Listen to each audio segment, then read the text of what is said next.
Hello and welcome to another video.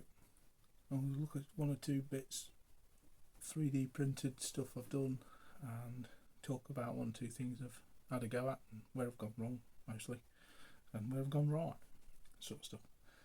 I first started off with my printer about maybe last Christmas, just for last Christmas, and it's a Creality Harlot Sky, Halot Sky.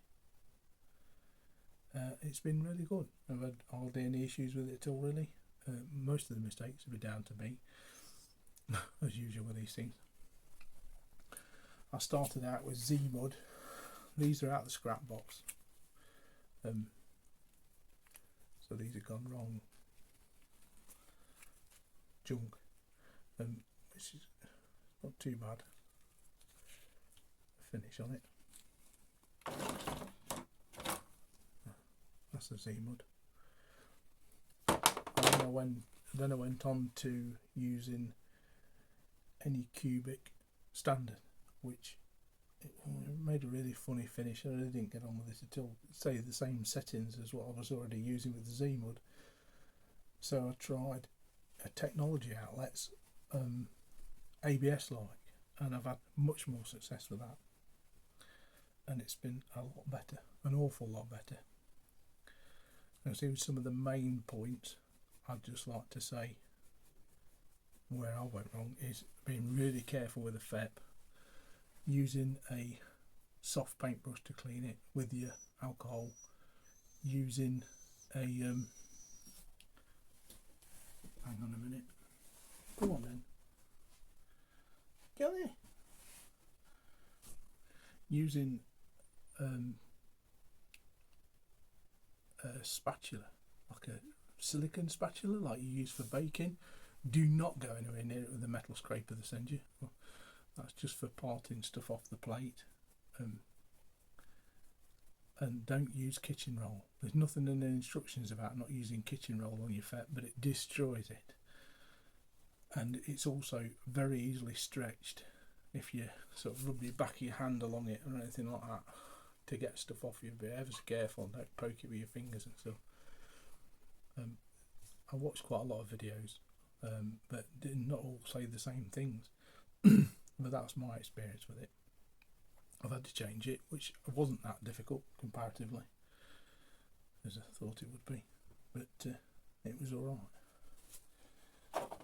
Like I say, with these, they're gone wrong. The orientation I found made a big difference, and the support made more of a difference than anything else, resin types or whatever. I've got all my settings down as far as I can go, and I still have it working because it starts to not attach to the bed plate and not build properly and all the rest of it, that kind of thing. But I'll just get one or two bits out and I'll have a look.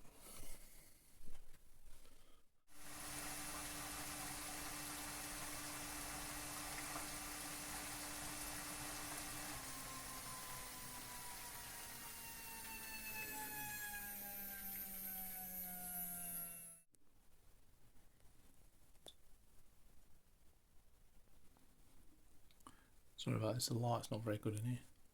That's that just sitting here to drain. That's the Halot Sky. The Halot Sky. I only put these screws in when I'm using it. The rest of the time it just sits like that with the cover on.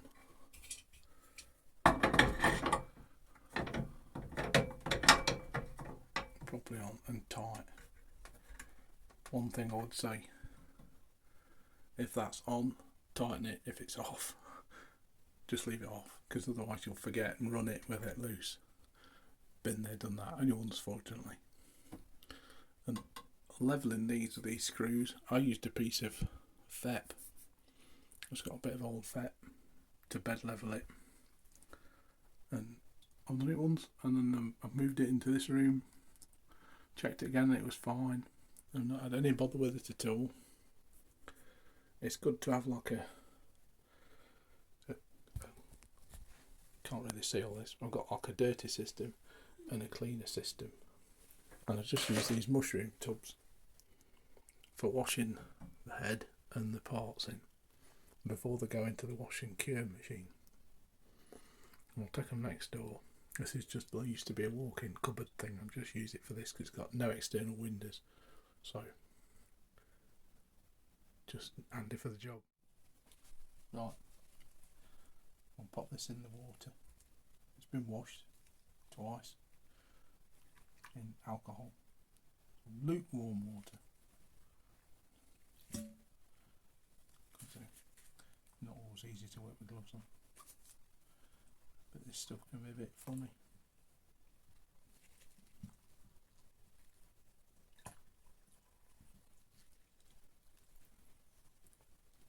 You can see that.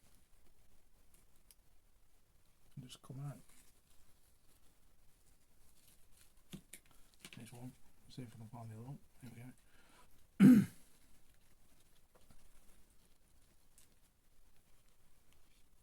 Just like that. Now I wish I'd have known that when I first started. I don't know, I put a bit too much support on the end of here. I go a bit mad sometimes. But I found if you fold the underneath properly, see, they've been printed that way up. So we've got one corner down, so 4 to 5 mil off the bed.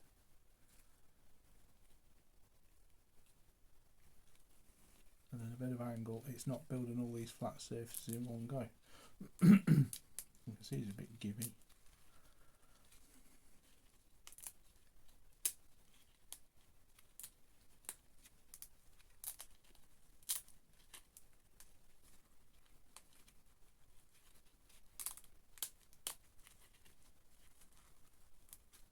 Just put back in there to warm it up a minute. It's me waving it around in front of the camera.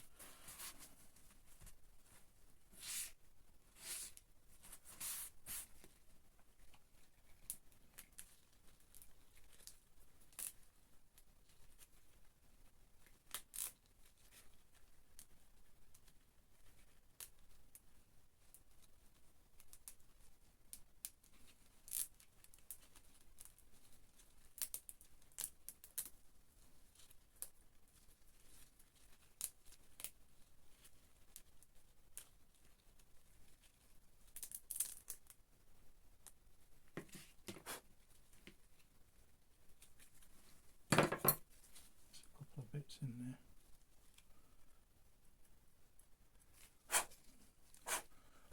That break bit is. Well, that's printed out in one go.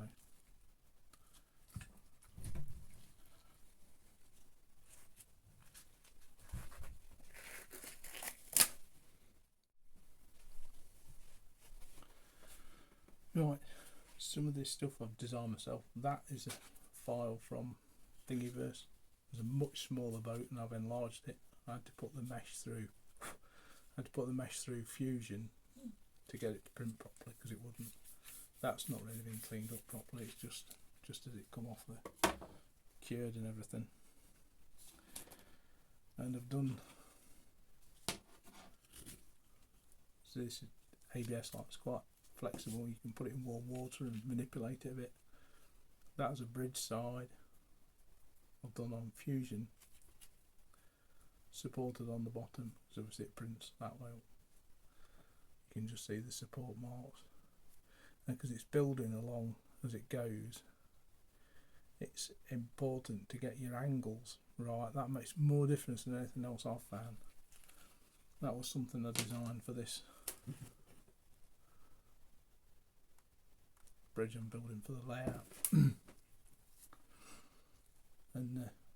And then I kind of went on to try and bits of all the bits and bobs with wagons and stuff. I did that too. You can see down the sides here are not straight where it's pulled in. That was really just an experiment to see what happened. Probably redesign it with the top separate and support it differently and change the angles and print that bit the other way up and so forth and so on. It'll probably come out better.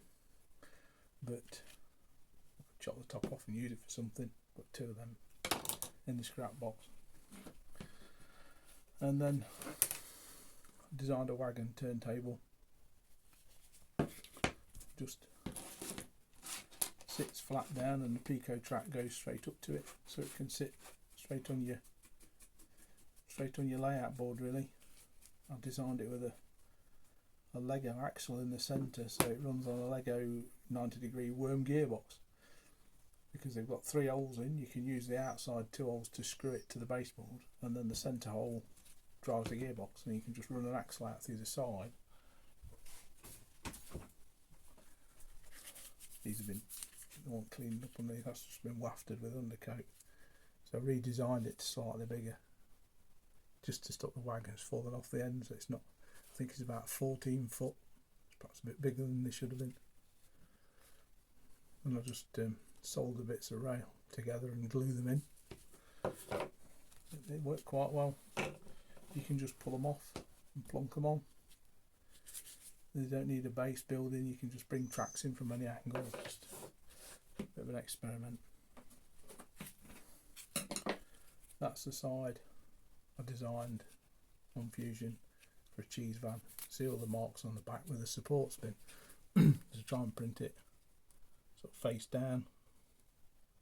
Being careful of overhangs, islands and all these other things. A little bit thicker than you'd want for some things. Try and get a bit of stability in it at an end. That's sort of made up to that. Seems there's 1 or 2 marks on that. Something we can work on to try and get better every time. And then I've gone on to try a 3-plank 8-ton Glasgow and South Western wagon. I did the sides separately, and the ends separately, and the sole bars. That's warped a bit, with the intention of gluing the ends and the sole bars and the sides and gluing them all together like a kit. Well, it didn't come out very well. Just the contact points and everything trying to go. So I'm having a go at this, which is what you'll see in a minute with me washing and doing.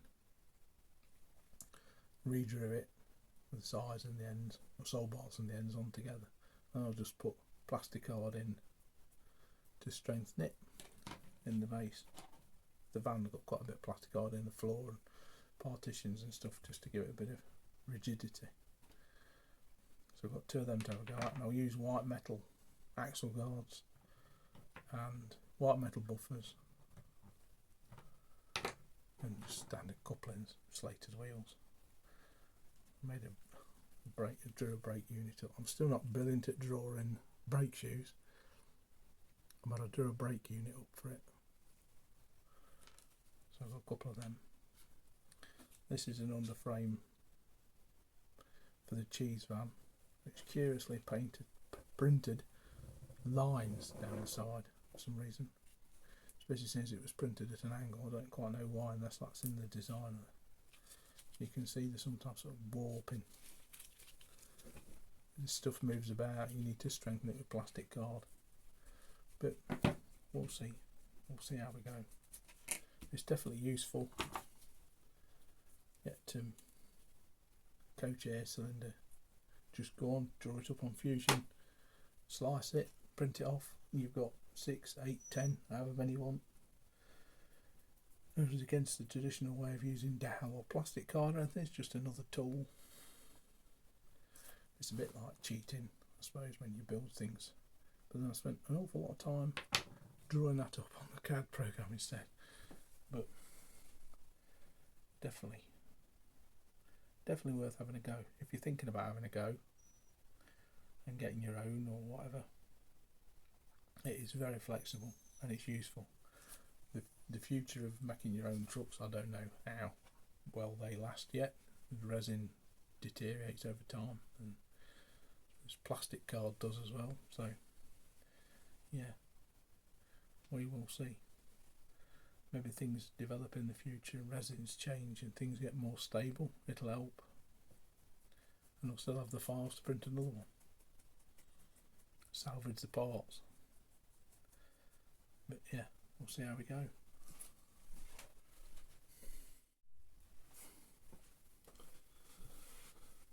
So, I had a little look, didn't we? Got Mr. Jakey. Been helpful as ever. It's been a learning curve. I've not been doing it that long really, compared to some. But it's interesting. It's interesting. It's fun. If there's anything you want to ask me, or anything you want to tell me, anything you think I might have missed along the way, please just stick it in the comments. And I hope you enjoyed watching it. I'll try and edit it out so it makes sense, and put the bit where it's coming off the printer in there as well.